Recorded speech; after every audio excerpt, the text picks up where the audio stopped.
this talk is going to be about consumers, half-truths and whole truths. Because what you've been working on today, and I remember Stephen making the comment, oh, he had a wheel too. Yeah, well, here's your wheel or here's your circle, and you've been talking all day about what's at the center of the circle, what gives you the fundamentals, what are you building your brands on?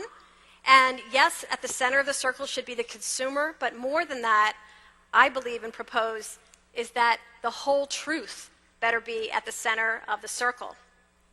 Because if you're not building your business on whole truth, you're building it on a shaky foundation. If you're building it on half-truths, you should prepare to leave half the money on the table.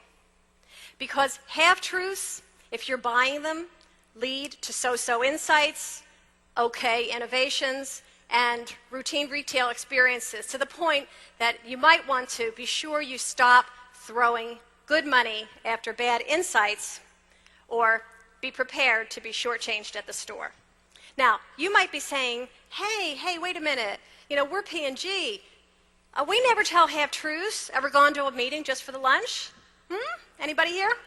No? Really? Oh, okay, you're really good. How about the dentist? How often do you tell them you floss? That's right. Or here's another one. Any of you who are parents, ever eat a cookie in the bathroom so you don't have to share it with your kid? It's like, oh, just 1 minute. I'll be out in just 1 minute. It's really good. Yeah. Okay, so we all know half-truths are not something that just female consumers tell.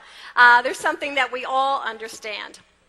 Now, we've been listening to women for a long time, for 10 years actually, on behalf of all different companies. So you see yourself in here. We've done work with Clairol, but we've done work with your competitors. We've done work with food companies and technology companies and financial services and all kinds of businesses. And we, as Just Ask a Woman, interview women in unusual ways because we found that there is this predilection for telling half-truths that we had to dig beneath.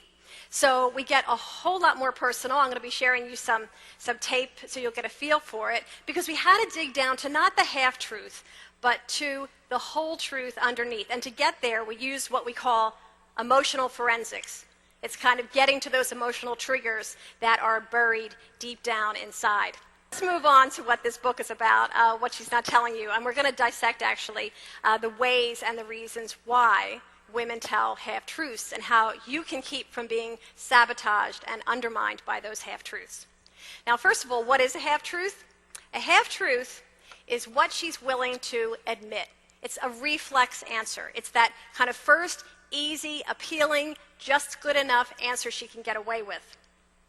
The whole truth is what they really do, believe, and buy. And when you're talking about store back and you're talking about results, really all you can care about is what is she actually doing. Okay, so it isn't just what does she say, it's what did she mean by that. That's what we're getting to when we talk about whole truths. Okay, I'm going to start with a case just so we're clear on whole truths and half-truths. I'm going to start with a brand that if we were in any other company's conference, they'd probably be saying, Dove, Dove. Everybody loves Dove. Okay, really? Let's talk about Dove. Dove is a big competitor, naturally, and Dove was probably sitting in rooms with focus groups, talking with women, and hearing what you've heard a zillion times. I love my inner beauty. It's really about what's inside that counts, and I hate those skinny, airbrushed models. Okay, they hear all this. They're sitting there with a cake of moisturizing cream soap, right, thinking, how can we juice up this brand that's been pretty sleepy for a long time? And it is eureka. Let's go for it. Let's develop the campaign for real beauty. Let's put those gals up there on the posters in their skivvies and blast it all over the country, and we will stand for real beauty because that's what women really want. They are sick of the beauty industry. Let's go for it. And they launched what we call Real Beauty Palooza. Now, those of you who are in the category know this well. Those of you outside couldn't help but see the women everywhere. I mean, the women were on Oprah, the women on Ellen, the Evolution video. My gosh, it must have had 9 million hits on YouTube. It was funny, the Today Show called me because early on, I have to say, we stepped out on a limb and were skeptics of this idea as one that was really going to provide long-term growth for Dove. Lovely idea, makes me feel good, but is it going to sell product? And they said, will you come on and be a counterpoint to one of the Dove girls? Thank God, I was on a business trip because I thought, I do not want to be the only woman in America who has to stand across from one of these nice gals saying, nobody's buying you. So, anyway, it's a huge event to the point that we have found in all different categories. There are people, let's say, your healthcare over there, we want to be the Dove of healthcare. We want to be the Dove of household products. We want to be the Dove of financial services. Everybody wanted to be Dove because they felt that what Dove meant was love.